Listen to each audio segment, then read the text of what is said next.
वासुदेवाय। ओम नमो भगवते वासुदेवाय। नारायणं नमस्कृत्यं नरं चैव नरोत्तमं देवीं सरस्वतीं व्यासं ततो जयमुदीरये। नष्टप्रायेषु अभद्रेषु नित्यं भागवत सेवया भगवती उत्तम श्लोके भक्तिर्भवती नैष्ठिकी। हरे कृष्णा, दंडोत प्रणाम। आज हम भागवतम स्कंद पहला अध्याय 5 श्लोका नंबर 34 का हम डिस्कशन कर रहे हैं, समझने की कोशिश कर रहे हैं। श्लोक है, मैं पढ़ूंगी, उसके बाद आप दोहराने की कोशिश कर रहे हैं। मैं छोटे छोटे शब्दों में बोलूंगी। एवं द्रोणाम क्रिया योगा सर्वे संस्कृति हेतव ते एवं आत्मा विनाशाय कल्पन्ते कल्पितः परे एवं नृणां क्रिया योगाः सर्वे संस्कृति हेतवः ते एव आत्मविनाशाय कल्पते कल्पितः परे एवं नृणां क्रिया योगाः सर्वे संस्कृति हेतवः ते एव आत्मविनाशाय कल्पन्ते कल्पितः परे एवं नृणां क्रिया योगाः सर्वे संस्कृति हेतवः ते एव आत्मविनाशाय कल्पन्ते कल्पितः परे। कोई दोहराना चाहेगा? एवं नृणां क्रिया योगाः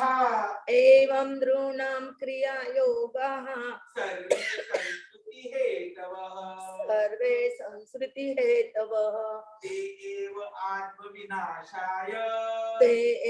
आत्मविनाशाय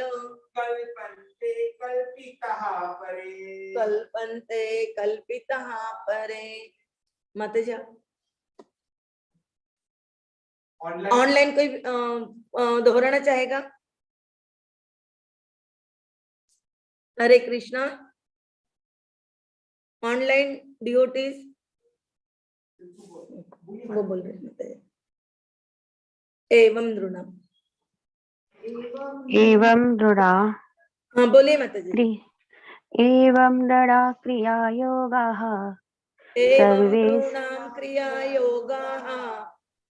सर्वे संस्कृति हेतवः त एव आत्मविनाशाय कल्पन्ते कल्पिताः परः। परे। हरे कृष्ण, दंडवत प्रणाम माताजी। एवं नृणां क्रिया योगाः सर्वे संस्कृति हेतवः ते एव आत्मविनाशाय कल्पन्ते कल्पितः परे। हरे कृष्ण। और कोई दोहराना चाहेगा ऑनलाइन? हरे कृष्ण। अनुवाद और तात्पर्य श्रीला प्रभुपाद जी द्वारा।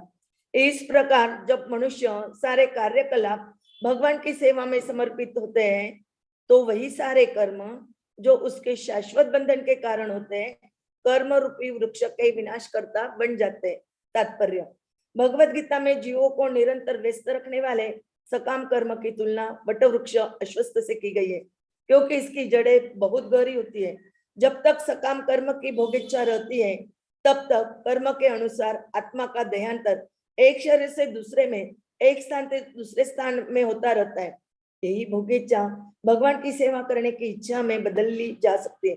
ऐसा करने से मनुष्य का कार्य कर्मयोग में अथवा उस मार्ग में बदल जाता है, जिससे मनुष्य अपनी स्वाभाविक प्रवृत्ति के अनुसार कर्म करते हुए आध्यात्मिक स्थिति पूर्णता प्राप्त कर सकता है। यहाँ पर आत्मा शब्द समस्त सकाम कर्म की कोटियों का सूचक है। निष्कर्ष ये निकलता है कि जब समस्त सकाम तथा अन्य कर्मों को भगवान की सेवा में लगा दिया जाता है, तो फिर नए कर्म नहीं उत्पन्न होते और धीरे धीरे दिव्य भक्ति का विकास होता है, जिससे न केवल कर्म रूपी वट वृक्षों का पूर्णतः मूलोच्छेद होगा, अपितु वह कर्ता को भगवान के चरण कमलों तक ले जाएगी। सारांश यह है कि मनुष्य को सर्वप्रथम ऐसे शुद्ध भक्तों की संगति खोजनी होती है, जो न केवल वेदांत के पंडित हो, अपितु स्वरूप सिद्ध तथा भगवान श्री कृष्ण के अनन्य भक्त हो। इस संगति में नवदीक्षित भक्तों को चाहिए कि बिना भेदभाव के तन तथा मन से प्रेम पूर्ण सेवा करें। इस सेवा वृत्ति से प्रेरित होकर महापुरुष अपनी कृपा प्रदान कर सकेंगे, जिससे नवदीक्षित भक्त में शुद्ध भक्तों के दिव्य गुणों का समावेश हो सकेगा। धीरे धीरे इससे भगवान की दिव्य लीलाओं के श्रवण के प्रति प्रगाढ़ रुचि उत्पन्न हो सकेगी, जिससे वह स्थूल तथा सूक्ष्म शरीरों की स्वाभाविक स्थिति तथा उससे भी परे शुद्ध आत्मा तथा परमात्मा के साथ अपने संबंध का ज्ञान प्राप्त कर सकेगा। इस दिव्य संबंध की स्थापना हो जाने पर धीरे धीरे भगवान की शुद्ध भक्ति विकसित होकर भगवान के पूर्ण ज्ञान का रूप धारण कर लेती है, जो निर्गुण ब्रह्म तथा अंतर्यामी परमात्मा की परिधि के बाहर है। ऐसे पुरुषोत्तम योग से, जिसका भगवत गीता में उल्लेख है, मनुष्य इस शरीर में परिपूर्ण बन जाता है और उसे सर्वोच्च मात्रा में भगवान के उत्तम गुण दिखने लगते हैं। शुद्ध भक्तों की संगति से ऐसा ही क्रमिक विकास होता है। हरे कृष्ण। ओम अज्ञानतिमिरन्धस्य ज्ञानाञ्जन शलाकया चक्षुरुन्मीलितं येन तस्मै श्री गुरवे नमः। श्री चैतन्य मनोभीष्टं स्थापितं येन भूतले स्वयं रूप कदा मह्यं ददाति स्वपदान्तिकं। वन्देऽहं श्री गुरो श्रीयुतपदकमलं श्रीगुरून् वैष्णवांच श्रीरूपं साग्रजातं सगण रघुनाथान्वितं तं सजीवं साद्वैतं सावधूतं परिजन सहितं कृष्ण चैतन्य देव श्री राधा कृष्ण पदान् सगण ललिता श्री विशाखान्वितांच। नमो ओम विष्णुपदाय कृष्ण प्रेष्ठाय भूतले श्रीमते भक्ति वेदांत स्वामिनिति नामिने।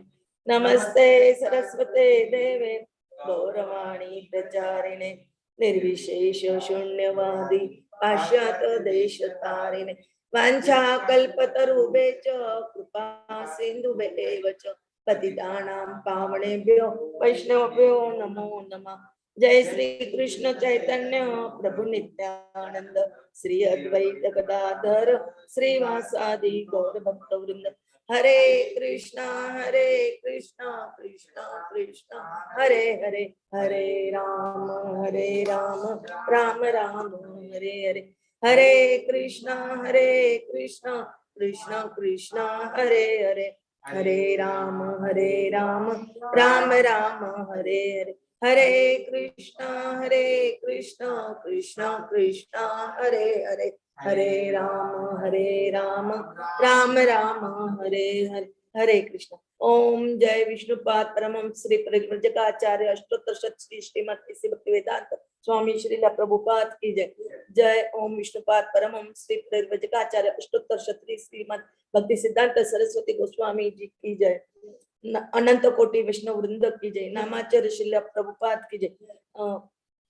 सुदर्शन जी, जगन्नाथ जी, सुभद्रा मैया, बलदेव जी की जय। समवेत भक्त वृंद की जय। हरे कृष्णा। यह श्लोक बहुत ही इंपॉर्टेंट है और अभी तक हम सब कुछ सुनते आए हैं इस श्लोक के बारे में। नया ऐसा इसमें कुछ नहीं है, और जो कुछ नया है वो यही है कि इस श्लोक में भक्ति करके, भक्ति पूर्ण डिवोशनल सेवा करके हम भगवान को समर्पित सरेंडर लेके, भगवान की शरणागति लेके हम हमारे जो कर्म के बंधन है उसे कैसे काट सकते हैं और हमारा जो अंतिम गंतव्य है उसे हम कैसे पा सकते हैं, वही यहाँ पे। और उन्होंने बहुत अच्छी तरह से प्रभुपाद जी ने इस तात्पर्य में बताया है। देखो हम सब कर्म करते हैं, कोई बिना कर्म कर रहता है, कोई न कोई कुछ ना कुछ कार्य करता है। अभी मैं बोलने का काम कर रही हूँ, आप बैठे सुनने का काम कर रहे हैं, यहाँ बैठे, लेकिन कोई भी निष्क्रिय नहीं है, सब कर्म करते ही है। भले ही वो कुछ भी हो, कैसा भी हो, लेकिन कर्म ये कर्म करते ही है। और वो कर्म जो करते हैं उसको हमें फल मिलता है। फिर अच्छा कर्म हो तो अच्छा फल मिलता है, बुरा कर्म हो तो बुरा फल मिलता है। जब हमें अच्छा फल मिलता है इसका मतलब क्या, हमारे पुण्य बढ़ते हैं। और बुरा फल मिलता है इसका मतलब क्या है कि हमारे पाप बढ़ते हैं। ऐसा नहीं कि हम कर्म करें और पुण्य कमा लें और उससे हम पाप हमारे कम हो जाए, ऐसा नहीं है। पुण्य करो तो भी कर्म है, पाप करो तो भी कर्म है, और दोनों कर्म हमें भुगतने ही पड़ते। और ये जो हमारा शरीर है आज जो हमें प्राप्त हुआ है, ये शरीर का मेन कारण क्या है कि हमने पिछले जन्म में कुछ कर्म किए थे। वो पिछले जन्म के कर्म के जो फल है, वो फल भुगतने के लिए हमें आज का हमारा ये शरीर प्राप्त हुआ है। तो इसका मतलब क्या है कि अभी हम जो कर्म करेंगे उससे हमें और अगला शरीर मिलेगा। तो ये क्या होगा, चलते ही जाएगा। एक शरीर छोड़ो दूसरे में जाओ, दूसरा छोड़ो तीसरे में जाओ। ये जो कंटिन्यूएशन है, ये जो भटकंती हमारी हर शरीर में, ये भटकंती चालू चालू रहेंगी। इसे हम कब कट सकते हैं, उसके लिए हमें प्रयास करना पड़ेगा। और वो जो घूमने की प्रवृत्ति हमारी 84 लाख योनि में जो हम घूम रहे हैं, ये यदि हमें रुकाना है तो हमें भगवान के लिए कर्म करना पड़ेगा। हम कर्म तो कर रहे हैं, बस उसकी दिशा हमें मोड़नी है। हम जो आज भोग हमारे क्या है, भोग वृत्ति है, हम भोग करना चाहते हैं। हर इंसान क्या चाहता है, मैं आनंद प्राप्त करूं, इंद्रिय तृप्ति चाहता है। और वो इंद्रिय तृप्ति वो इस भौतिक संसार के चीजों में ढूंढता है। इसे लगता है कि मेरे पास बड़ी गाड़ी होगी तो मुझे बहुत आनंद आएगा, इसे लगता है मैं बंगले में रहूं तो उसमें मुझे आनंद आएगा, इसे लगता है मैं शादी कर लूं, मुझे अच्छी पत्नी मिल जाए उसमें आनंद आएगा, इसे लगता है चलो अभी हम शादी तो कर लिए, अभी हमें अच्छे बच्चे हो जाए तो हमें अच्छा आनंद आएगा। फिर लगता है कि बच्चे बड़े हो जाए आनंद आएगा, बच्चों की पढ़ाई में आनंद आएगा, बच्चों को अच्छी सर्विस मिल गई तो आनंद आएगा, फिर बच्चों की शादी हो गई तो आनंद आएगा, उनके बच्चे हो गए तो आनंद। ये चलते रहने वाला है, इसको कोई अंत नहीं है। और बिना अंत के ये चलते रहेगा, यानी हम घूमते ही रहेंगे, हमारा चक्र कहीं कटने वाला नहीं है।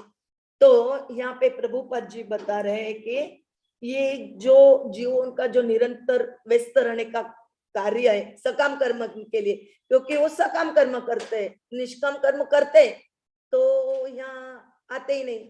क्योंकि जब हम निष्काम कर्म करते तो हम भगवत धाम चले जाते। निष्काम कर्म करना यानी क्या, कि भगवान की शरणागति स्वीकार करना। जब हम भगवान की शरणागति स्वीकार करते हैं, भगवान के लिए कार्य करते हैं, मतलब क्या होता है कि भगवान हमारा जो कुछ है, कर्म हो पाप हो, जो कुछ है उसको भगवान न्यूट्रलाइज कर देते हैं और हमें स्वीकार करके अपने धाम ले जाते हैं। यदि हम निष्काम कर्म करते होते तो आज हम यहाँ बैठे नहीं होते, ना ही हम भगवत गीता सुनते होते, भागवतम सुनते होते, ना भगवत गीता सुनते होते, ना भगवान के हम दर्शन कर पाते। लेकिन हमारे पे प्रभुपाद जी की कृपा है, ऐसे ही किसी अच्छे इंसान को, अपने पार्षद को भगवान भेजते हमें समझाने के लिए। और प्रभुपाद जी के कारण उन्होंने जितना कष्ट सहा, उनके कष्ट के कारण आज हम यहाँ, हमारे कर्म कौन से होने चाहिए, सकाम होने चाहिए या निष्काम होने चाहिए, ये हम सोच सकते हैं। अन्यथा हम भी दूसरे लोगों के, नॉर्मल लोगों के, जनरल लोगों के, यानी सर्वसामान्य लोगों की तरह आज हम भी बाहर घर में पड़े रहते। कहीं हम टीवी देखते, अभी तो टीवी का जमाना है इसलिए हम टीवी देखते, या फिर कोई म्यूजिक सिस्टम लगा के कुछ म्यूजिक सुनते। लेकिन ये हमारा उद्देश्य नहीं है। हमारा स्वभाव क्या है, भगवान का प्रेम प्राप्त करना और भगवान की सेवा करना, ये हमारा कॉन्स्टिट्यूशनल क्या बोलते हैं, इम्पोर्टेंट हमारा स्वभाव है, नेचर है हमारा, भगवान की सेवा करना, भगवान का दास बनना, ये हमारा स्वभाव। हम नहीं ये कर, लेकिन हम उस स्वभाव को भूल गए और इसलिए हम इस कर्म बंधन में फंस गए, इस संसार में फंस गए और हम हमारे रोज के कार्यकलापों के बीच में दिन पर दिन अटकते ही जाते हैं और मोह के कारण हम विचलित हो जाते हैं। काम, क्रोध और लोभ, ये तीनों को क्या बोला गया है? नरक के द्वार। ये एक कुएं में एकदम नीचे पड़े हुए, काम, क्रोध, लोभ, ये हम ऊपर निकाल ले, उन्हें आएंगे नहीं। हम भगवान का नाम ले, भगवान को माने, करे, कुछ भी करे, लेकिन ऊपर आने वाले नहीं। तो उनको हमें ऊपर लाने का प्रयास करते तो है, लेकिन उसके साथ हम यदि भगवान को समर्पित करते, हमें मालूम है कि जितना नीचे गया उसको उतना ऊपर खींचने में बहुत समय लगने वाला है, बहुत कष्ट होने वाले हैं। लेकिन हमें करना तो पड़ेगा ही, क्योंकि हमें भगवान का जो हमारा सेवा करने का मूल स्वभाव है, उसे हमें प्राप्त करना है। तो यहाँ पे प्रभुपाद जी ने बहुत अच्छा उदाहरण दिया है अश्वत्थ वृक्ष का। इसकी जड़े क्या? अश्वत्थ वृक्ष यानी वट वृक्ष, जिसे हम वट वृक्ष भी कहते हैं, कोई कोई पीपल का, कोई जगह पीपल का वृक्ष भी कहा गया है। इनकी जड़ें क्या है? जमीन में बहुत गहरी गई हुई है और इस जड़ों को काटने के लिए बहुत कष्ट पड़ता है। उसी तरह हमारे जो कर्म है, सकाम कर्म, इनकी जड़ें भी हमारे जीवन में कितने 84 लाख योनि घूमते रहे हम ना, तो इतने जन्मों में हमारी जड़ें भी क्या हो गई है? जड़ फंस गई, नीचे, बहुत नीचे चली गई है। तो बहुत गहरी जाने की वजह से इसे निकालना, इसे कट करना हमें बहुत तकलीफ होता है। लेकिन जब हम शुद्ध भक्तों के संगति में आ जाते हैं, हम गुरु करते हैं, उनके आदेशों का पालन करते हैं, तो ये इजी हो जाता है। थोड़ा थोड़ा धीरे धीरे धीरे धीरे कट होते जाता है। लेकिन हमारी भोग करने की जो इच्छा है वो कुछ कम नहीं हो रही है। वो कर्म के अनुसार हम जो भी सकाम करना है उसके अनुसार हमारी आत्मा जो है एक शरीर से दूसरे शरीर में, एक स्थान से दूसरे। आज हम भारत में जन्मे, कहते नहीं, हम पिछले जन्म में कहाँ थे? अमेरिका थे, इस ब्रह्मांड में थे और दूसरे ब्रह्मांड में थे, पता नहीं। क्योंकि ऐसे असंख्य ब्रह्मांड है। इस ब्रह्मांड में एक सूर्य है, एक चंद्रमा है, लेकिन ऐसे असंख्य ब्रह्मांड है और असंख्य सूर्य भी है।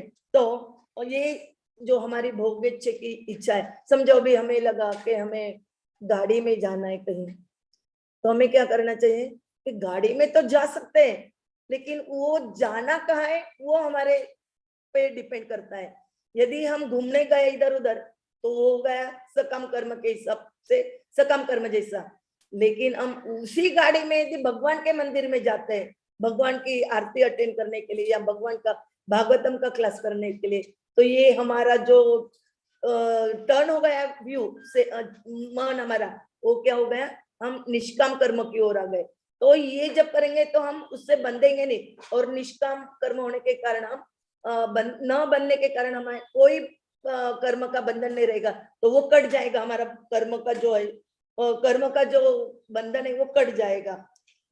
तो ऐसा करने से मनुष्य का कर्मयोग अथवा उस मार्ग में बदल जाता है, जिससे मनुष्य अपने स्वाभाविक प्रवृत्ति के अनुसार कर्म करता है, और इसे ही क्या बोलते हैं? आत्मसिद्धि, पूर्णता। देखो अभी हमने भागवतम में सुना है कि बहुत जगह, बहुत वशिष्ठ बोलो या और वो बोलो, ऐसे बहुत सारे ऋषि मुनि है कि उन्हें अष्ट सिद्धियां प्राप्त थी। भगवान कहता मैं आपको चाहिए तो मैं ये दे सकता हूँ, चाहिए तो। लेकिन अष्ट सिद्धियां प्राप्त करके भी क्या होता है? जब तक हम शुद्ध भक्त नहीं बन जाते भगवान के, वो अष्ट सिद्धियों का कोई फायदा नहीं। गोपाल कृष्ण महाराज जी बोल रहे थे, मैंने उनका लेक्चर सुना, तो उसमें के जो शुद्ध भक्त होता है उसके बाद पास भी ये अष्ट सिद्धियां होती है, लेकिन उसे उसका उपयोग करने की जरूरत नहीं। वो चाहता नहीं कि मैं कुछ उपयोग करूं या मुझे कुछ मिले, वो तो मुक्ति भी नहीं चाहता है। और हम क्या, इस श्लोक में क्या बताया गया है? भोग, भोग यानी भुक्ति, और सिद्धि, अष्ट सिद्धियां वगैरह, और बाद में वो क्या इच्छा करता है? मुक्ति, कि मुझे ये संसार में जो कष्ट हो रहे हैं, इस कष्टों से मुझे मुक्ति मिल जाए तो बहुत अच्छा है, इससे मुक्त हो जाओ।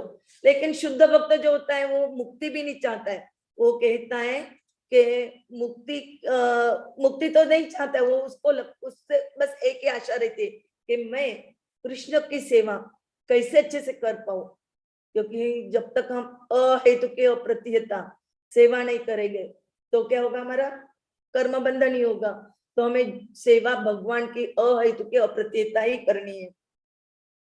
यहाँ पे सब कर्मों की जो जो कैटेगरी है, यानी प्रकार है, कोटिया बोलते हैं हिंदी में, तो वो उससे आत्मा शब्द का यहाँ पे उन्होंने कंपैरिजन किया है, उससे जो सूचक बताया उन्होंने। और यह बताते हैं कि सकाम कर्म या अन्य कर्मों के अलावा भगवान की सेवा में यदि हम लगा देते हैं तो हमारे नए कर्म उत्पन्न नहीं होते।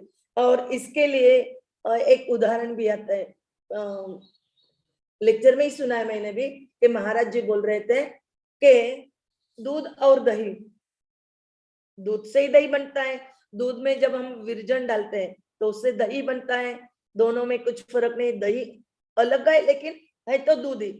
तो वैसे ही हम हमारी जो कार्य करते करते हमें भगवान की सेवा में करना है। कार्य तो वो ही है, कार्य हम दोनों के कार्य में कोई फर्क नहीं, बस हमारे कार्य भगवान के इसलिए। और यहाँ पे फिर उन्होंने एक श्लोक भी बताया है ब्रह्म संहिता का, शिव जी का वर्णन करते वक्त, क्षीरम यथा दधि विकार विशेष योगात संजायते नहीं तत पृथक अस्ति हेतो यह शंभुतामपि तथा समुपैति कार्यात् गोविंदम आदि पुरुषम तमहम भजामि। जब दूध में जामन डाला जाता है तो यह दही में बदल जाता है, किंतु वास्तव में यह दही दूध के अतिरिक्त कुछ नहीं होता। और इसी प्रकार भगवान गोविंद भौतिक व्यवहार के निमित्त भगवान शिव का रूप धारण करते हैं, और ऐसे भगवान गोविंद को मैं प्रणाम करता हूँ, ऐसे ब्रह्मा जी बोल रहे हैं। तो वैसे ही हमें अपने भगवान के चरणों पे अर्पित करते हुए हमें सेवा करनी, और ये सेवा कुछ तुरंत हो जाएगी, आज शुरू की और तुरंत हमें इंस्टेंट फल मिले। आज के आधुनिक युग में क्या है, लोगों को क्या चाहिए, तुरंत, इंस्टेंट, इसलिए वो कितना कार्य कर। आज जहां जाओ वहां क्या सुनने को आता है, आईटी में बहुत प्रोग्रेस है, बहुत इनकम है, और उसके पीछे लोग भाग रहे हैं, यानी आज के बच्चे भाग रहे हैं, और उनकी भाग दौड़ के चक्कर में वो अपना सेहत की तरफ भी ध्यान नहीं दे पा रहे। वो उनको खाने को टाइम मिल नहीं रहा, किसी से बात करने को टाइम नहीं मिल रहा, रात बेरात उनको काम करना पड़ता है। तो वो भूख लगी तो क्या खाते हैं, चाउ में खा लेते हैं, पिज्जा बर्गर, इससे वो खाने की कोशिश करते हैं। और कभी कभी तो ये लोग दारू भी पीते, सिगरेट पीते, ऐसे उनके आदतें बिगड़ती जाती है। क्यों? पैसों के पीछे भागने से। पैसा काय के लिए चाहिए उन्हें? इंद्रिय तृप्ति के लिए चाहिए। और जब उनको मालूम हो जाएगा असलियत क्या है, वो असलियत जब मालूम हो जाएगी, तब उनका ये इंद्रिय तृप्ति के तरफ होने वाला उनका जो व्यू है, वो जब वो बदल जाएगा तो सारी दुनिया, पहले कहते कि अपना भारत सोने की चिड़िया नाम से प्रसिद्ध था, सोने की चिड़िया कहलाती थी भारत। यदि ऐसा हो जाता है और सबको प्रशिक्षण दिया जाता है, और उसके लिए तो प्रभुपाद जी ने अपनी अंतरराष्ट्रीय कृष्ण भावनामृत संघ की निर्मित की है, और इस संस्था के द्वारा हर एक को शिक्षा दी जा रही है कि उनका मूल स्वभाव क्या है, और मूल स्वभाव के प्रति उनके कर्तव्य क्या है, और मूल स्वभाव को हम कैसे प्राप्त करें, सब उनको सिखाया जा रहा है। और उसके बारे में कुछ पैसे ले रहे हैं ऐसा भी नहीं है। हरे कृष्ण। विदाउट पैसे लेते हुए सबको सिखाया जा रहा है, और भक्ति में जो जो लोग आ रहे हैं वो एक दूसरे से प्यार कर रहे हैं, उनके ईर्ष्या नफरत ये सब नष्ट हो रहे हैं।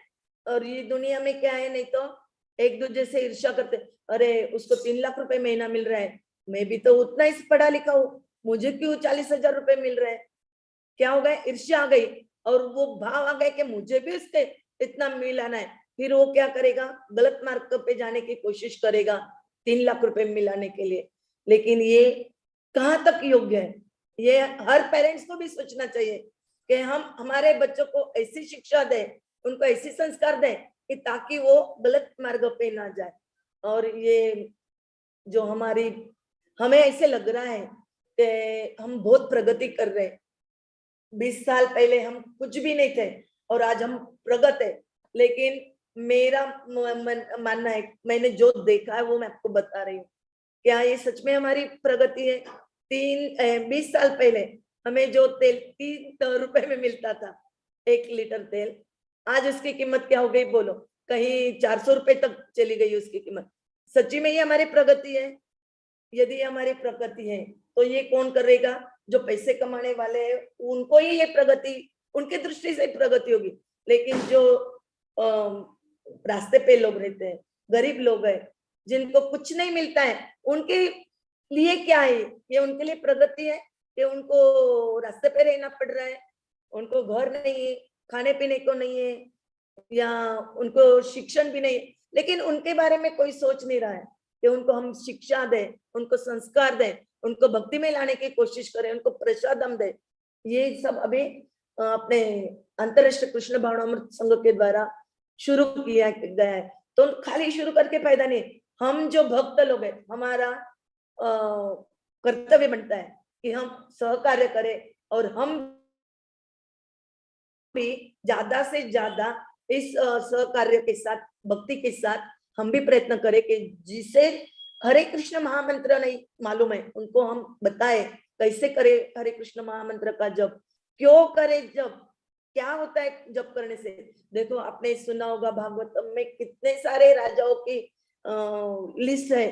भागवतम में 8 कैंटो में और 9 कैंटो में तो बहुत सारे राजाओं की है कि सब लोगों ने इतना ऐशो आराम था उनके पास, पूरे सप्तद्वीप का राज्य था, लेकिन आखिरी में उन्हें भगवान की शरणागति लेने के लिए सबका त्याग करते हुए क्या करना पड़ा? जंगल में जाके तपस्या करनी पड़ी। तो इससे क्या होता है कि इतना वैभव प्राप्त होने के बाद उसकी वैल्यू क्या है? कुछ भी नहीं। अभी एक छोटा बच्चा है, उसका और एक सिद्ध योगी की बात है।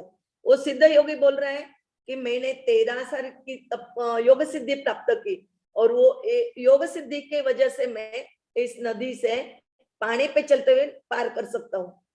उसने क्या बोला कि मैं नदी पार करने के लिए मुझे नाव वगैरह की गरज नहीं है, मैं पानी पे चल के जा सकता हूँ। तब वो बच्चा उनको बोल रहा है आप 13 साल की तपस्या आपकी, तब जाके आप नदी पार कर सकते हो पानी पे चल के, लेकिन मैं तो 1 रुपए में नाव से जाता हूँ नदी पार करने के लिए। यानी उसको कितना लग रहा है? 1 ही रुपए लग रहा है नदी पार करने के लिए। इसका मतलब क्या हुआ? वो क्या बोल रहा है? आपने जो 13 साल आपके जीवन के वेस्ट किए वो मैं 1 रुपए में, यानी आपके ये 13 साल की वेस्टिंग की कीमत क्या है? केवल 1 रुपए। यानी आप केवल 1 रुपए के लिए इतना कष्ट करके रहे, आपको कोई जरूरत नहीं थी। आप 1 रुपए के जगह 5 रुपए दे के जा सकते थे, लेकिन आपके 13 साल की जो पीरियड थी, उस 13 साल को आप आपके योगी है ना, तो शुद्ध भक्त बन के दूसरे लोगों को, आपके शिष्य लोगों को भी आप सिखा सकते थे कि भगवान कौन है, भगवान कहाँ है, वो कैसे है, उनका स्वरूप क्या है और हम कौन है, हम क्यों आए, ये सब यदि बता देते तो आज बहुत सारे लोग भक्तिमय हो जाते और उनको जो संकटों का सामना करना पड़ रहा है, संकट तो आने ही वाले हैं, हर एक को संकट आएंगे, लेकिन वो जब हमें हिम्मत मिल जाएगी, हम क्या सोचेंगे? जो शुद्ध भक्त होता है वो क्या सोचता है? अरे ये जो संकट आए तो बहुत कम आए मेरे ऊपर, इससे ज्यादा आना चाहिए था, लेकिन भगवान की असीम कृपा के कारण ये छोटे से संकट से मैं बच गया हूँ, ये वो सोचेगा। वो ये नहीं सोचेगा कि भगवान ने मेरे पे ऐसा संकट क्यों दिया, क्यों मेरा एक्सीडेंट हुआ, क्यों मुझे उंगली का ये करना पड़ा, उंगली क्यों कट करनी पड़ी, या फिर उंगली को क्यों सिलना पड़ा, क्यों इतना मेरे परिवार को क्यों इतना सहना पड़ा, क्यों क्यों क्यों? ऐसे नहीं करता बैठेगा शुद्ध भक्त। शुद्ध भक्त क्या सोचेगा? अरे थोड़ा सा हुआ, एक उंगली कोई तकलीफ हुई, बाकी पूरी उंगलियां तो अच्छी है, हाथ तो मेरा अच्छा है, भगवान ने मुझे ये शिक्षा देने के लिए, ये मुझे बताने के लिए मेरे साथ थोड़ी सी लीला की है। तो जब हम भगवान के ये लीला को, ये कार्य को समझ जाएंगे तो हम भी खुशी खुशी ये करें, नहीं तो हम वही चिंता करते रहे तो भगवान का चिंतन बाजू में रह जाएगा, ये दूसरा चिंतन करते करते हमारा आखिरी क्षण आ गया तो हम तो गए काम से, हमारा पूरा जीवन बर्बाद हो जाएगा। और यदि पूरा जीवन बर्बाद होता है इसका मतलब क्या है कि हमें और 84 की जब तक हम 84 कट नहीं करेंगे जन्म मृत्यु के चक्र को, तब तक हमें ये सब कुछ झेलना ही पड़ने वाला है। और कौन नहीं, किसी नहीं झेलना पड़ता है, सब बड़े बड़े लोगों को भी झेलना पड़ा है। महात्मा गांधी बोलो, अलेक्जेंडर बोलो, ये जो बड़े बड़े लोग हो गए, उनको भी क्यों सहना पड़ा? उनके पास सहन शक्ति थी, उन्होंने भी सहा, लेकिन वो रोते नहीं बैठे, लेकिन उन्होंने भी कुछ ना कुछ करने का ठान लिया।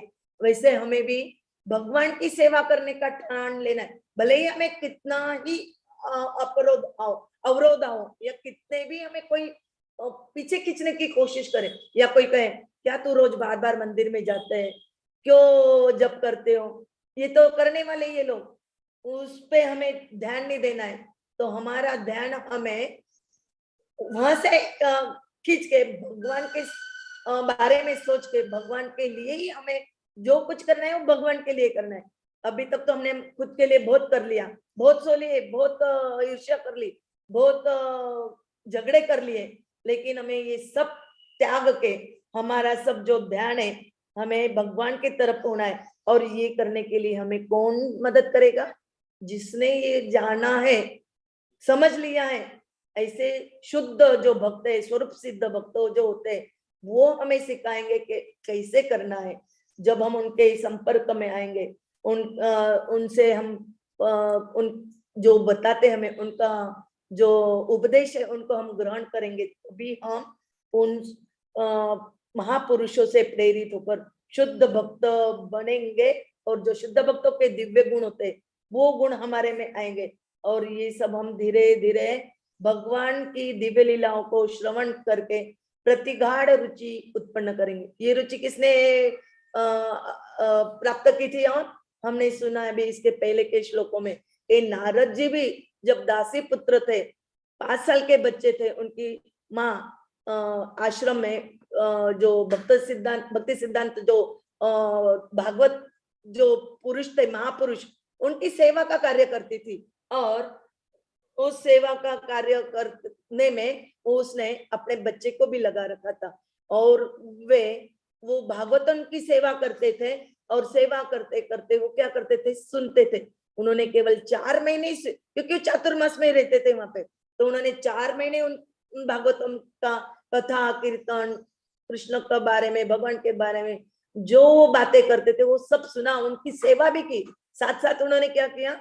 सुनने के साथ साथ उन्होंने सेवा भी की। और दोनों कार्यों की वजह से वे अगले जन्म में क्या हुए? नारद मुनि बन गए। और वो नारद मुनि जिन्होंने कितने सारे भक्तों को तारा है। आपने मृगारी की कथा भी सुनी है, और ध्रुव महाराज, बाद में प्रहलाद महाराज, ऐसे अनेक भक्तों के वो गुरु बने, व्यास जी के भी गुरु बने। और व्यास देव जी को उन्होंने मार्गदर्शन करके उन्होंने बताया कि आपने इतने पुराण लिखे, महाभारत लिखे, सब कुछ लिखा, लेकिन आपने डायरेक्टली भगवान के लीलाओं और उनकी कथा का आपने गुणगान का आपने डायरेक्टली यानी सीधा सीधा वर्णन नहीं किया है। तो वो ऐसा सीधा सीधा वर्णन करो ताकि वो सबको समझ में आए। और वैसे ही उन्होंने भागवत वेदांत सूत्र का जो ये सारे भागवतम, इसकी उन्होंने निर्मित की है, रचना की है। और हम आज उनके ही कारण यहाँ बैठ के ये भागवतम, नहीं तो हमें क्या पता है क्या भागवतम है क्या नहीं। आज तो मॉडर्न युग में, मॉडर्न आधुनिक स्कूलों में क्या सिखाया जाता है कि पैसे कमाने के लिए अच्छे से अच्छे डिग्री कैसे प्राप्त करनी है, उसके लिए क्या बोला जाता है सब बच्चों को? ये ट्यूशन लगाओ, वो ट्यूशन लगाओ।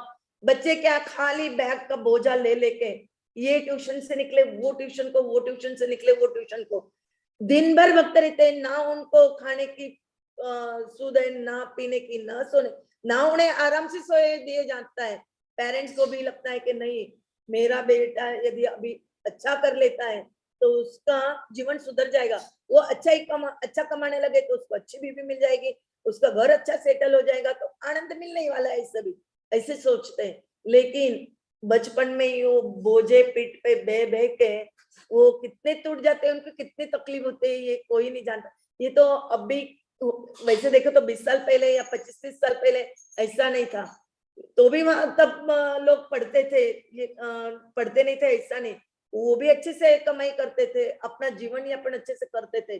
लेकिन ये जैसे ही भारत में ब्रिटिश राज्य आया और ये सब अस्त व्यस्त हो गया, और आज तो जो पढ़ता है लिखता है वो फॉरेन चले जाता है, और फॉरेन जाने के कारण उनके अड़ोस पड़ोस वाले लोग भी सोच, काश मेरा बेटा भी फॉरेन गया होता, काश मेरी बेटी भी सर्विस करती होती, आज मुझे भी अच्छा कुछ सहने को मिलता, रहने को मिलता, आज मेरे पास भी दाग दागिनी होते, मैं भी ऐशोआराम कर पाती और मैं भी किटी पार्टी वगैरह करती, ताकि मैं भी लोगों को बता सकती कि मैं भी कुछ कम नहीं हूँ, आपसे कम नहीं हूँ, मैं आपके बराबरी की हूँ, इससे हर एक को लगता। और हर एक ऐसे ही सोचते सोचते आप सोचेंगे कि आज भी कितनी लड़कियां सर्विस कर रही है, लेकिन वो सभी खराब है ऐसा नहीं, लेकिन बहुत सारी लड़कियां क्या है, सर्विस करते करते अपने परिवार को भी संभाल रहे, उनको संस्कार अच्छे दिए जा रहे। वैसे ही हर स्कूल में यदि बच्चों को संस्कार दिए जाए कि वो कैसे रहना है, भगवान को कैसे समर्पित होना है, भगवान की सेवा कैसे करनी है और क्यों करनी है, क्यों करनी है ये तो हमें पता हो गया अभी, क्योंकि हम भगवान की सेवा नहीं करेंगे तो हमें छुट्टी नहीं मिलने वाली है और यहीं अटक के पड़ने वाले। जैसे मधुमक्खी मध जमा करती है और उसमें ही अटक जाती है, वो बाहर निकलती नहीं है, वैसे ही हम भी ये कुएं में पड़े हुए, कुएं में अटके हुए, तो हमें इससे बाहर निकलने के लिए हमें तो भक्ति का सहारा ही लेना पड़ेगा। जब तक हम भक्ति अच्छे से नहीं करेंगे, जब तक हम भक्ति का ये नहीं लेंगे, तब तक हमें रुचि निर्माण नहीं। एक बार रुचि निर्माण हो गई तो हमें कोई कितना भी करे कि निकलो निकलो, हम नहीं निकलेंगे, हम इसको छोड़ेंगे ही नहीं। और ये तो हमें अपने उदाहरण से भी बोल सकते हैं कि अभी हमें कोई बोले कि इधर जाओ उधर जाओ तो हम नहीं जाना चाहते। हम पहले भक्ति में भले ही हमें थोड़ा लगी शुरू में कि नहीं, अरे इतनी जल्दी कैसे सुबह हो गई, अरे अभी मुझे थोड़ा सोना था, कल मैंने माता जी को बोला माता जी मुझे 15 मिनट सोने दीजिए। वो क्या है, आलस, वो आलस हमें त्यागना है, क्योंकि ये 15 मिनट तक कभी होने वाले ही नहीं है, और 15 मिनट यदि नहीं हो गए तो हम आलसी है ना। तो वो आलस जब तक के नहीं, ये कब जाएगा हमारा आलस, जब हम भक्तों के संग में रहेंगे। अरे चलो अभी मुझे करना है कुछ, तो भी भक्तों के साथ रहना है, पढ़ाई करनी है, अध्ययन करना है, पठन करना है, नहीं नहीं मुझे अभी सोना नहीं है, तो मुझे क्या करना है, जल्दी से तैयार होके उनके साथ मुझे सेवा करने के लिए तत्पर होना है। तब जाके हम धीरे धीरे भगवान की शुद्ध भक्ति विकसित कर कर भगवान के पूर्ण ज्ञान का रूप धारण करके हम निर्गुण ब्रह्म अंतर्यामी परमात्मा जो है, उनकी परिधि जो है, लॉन्गिट्यूड लॉटिट्यूड ऐसे बोलते हैं इंग्लिश में, उसके लिए एक उदाहरण देते हैं कि ये जो वस्त्र रहता है, हमारे पास वस्त्र नहीं, वस्त्र रहता है तो उसमें लंबाई और ऊंचाई, ये दोनों एक दूसरे में धागे में ये करते तो कपड़ा बन जाता है। वैसे ही हमारे ये जो विश्व का है, ये लॉन्गिट्यूड लॉटिट्यूड में ये किया है उन्होंने, विश्व को ये करके वो पूरा बनाए, और हमारा ये मनुष्य शरीर जो है ये फिर सुन के भगवत गीता को सुन के भगवतम को सुन के परिपूर्ण बन जाता है, और हमें सर्वोच्च जो मात्रा में भगवान के उत्तम गुण दिखने लगते हैं, और शुद्ध भक्तों की संगति में हम जब आते, ये हमारा क्रमिक विकास होता है। ये क्रमिक विकास क्या है हम समझ सकते हैं। बच्चा जब जन्म लेता है, इतना सा बच्चा होता है, धीरे धीरे फिर वो करवट बदलने लगता है, फिर बाद में बैठने लगता है, फिर चलने लगता है, बोलने लगता है, फिर स्कूल में जाता है, फिर प्राइमरी से सेकेंडरी, सेकेंडरी से हाई स्कूल, सॉरी कॉलेज, ऐसे उच्च शिक्षित शिक्षा प्राप्त करते हुए शादी ब्याह वगैरह वगैरह में वो क्रमिक है। वो ऐसा नहीं कि आज जन्म लिया और बड़ा हो गया, नहीं, उसको भी कुछ टाइम लगा है, क्रमिक विकास बोलते हैं उसको। वैसे ही हमारी ये जो भक्ति आज हम यदि शुरू करते हैं, आज हम चैंटिंग शुरू करते हैं, एक माला से लेके धीरे धीरे बढ़ाते हुए धीरे धीरे भक्तों के संग में आके भक्ति करने लगते हैं, तो ये धीरे धीरे क्रमिक विकास होते होते हम शुद्ध भक्त बन जाते हैं। और शुद्ध भक्त बनते बनते हमें ये भी ध्यान में रखना है कि हमें भगवान के जो शुद्ध भक्त है उनके चरणों में हमें अपराध नहीं करना है। अपराध करने से क्या होता है, इसके बहुत सारे उदाहरण आते भागवतम में। इसीलिए हमें शुद्ध भक्तों के चरणों पे, वो बहुत बड़ा हो जाएगा, अभी न टाइम का भी समय है, तो वो हम अगले और कुछ समय मिले तो हम भगवान के शुद्ध भक्तों के चरणों पे अपराध करने से हमारी कितनी अधोगति होती है वो हम सुन लेंगे अगली इसमें। अभी यहाँ हम इतना ही ध्यान में रखते हैं इस श्लोक के द्वारा कि हमें हमारे जो कर्म है, सकाम कर्म जो है, उसको केवल हमें भगवान के कर्मों में तद भक्ति विनिर्मुक्तम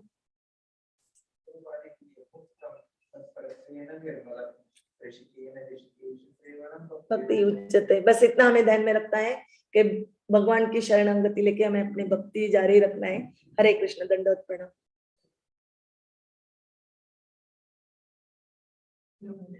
हरे Krishna. Thank you very much माता जी। हम 3 बार धन्यवाद बोलेंगे हरे कृष्ण महामंत्र बोलकर। हरे कृष्ण कृष्ण कृष्ण हरे हरे, हरे राम राम राम हरे हरे।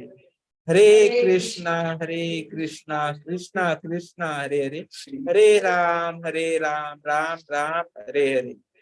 हरे कृष्ण कृष्ण हरे हरे, हरे राम राम राम हरे हरे। तो हम शाम को 7:30 बजे मिलेंगे भक्ति रसामलयम कक्षा के लिए सनातन धर्म प्रभु जी के द्वारा। और ये सबको फिर से याद दिलाना चाहूंगा कि इस रविवार को हम कर रहे हैं सेलिब्रेट नित्यानंद त्रयोदशी। तो आप सबसे विनती है कि आप स्वयं और अपने साथ कम से कम 15-15 लोगों को लेकर भक्ति योगा क्लब खराजी में आप सबको पधारना है। जगन्नाथ बलदेव सुभद्रा मैया के दर्शन लेने हैं और नित्यानंद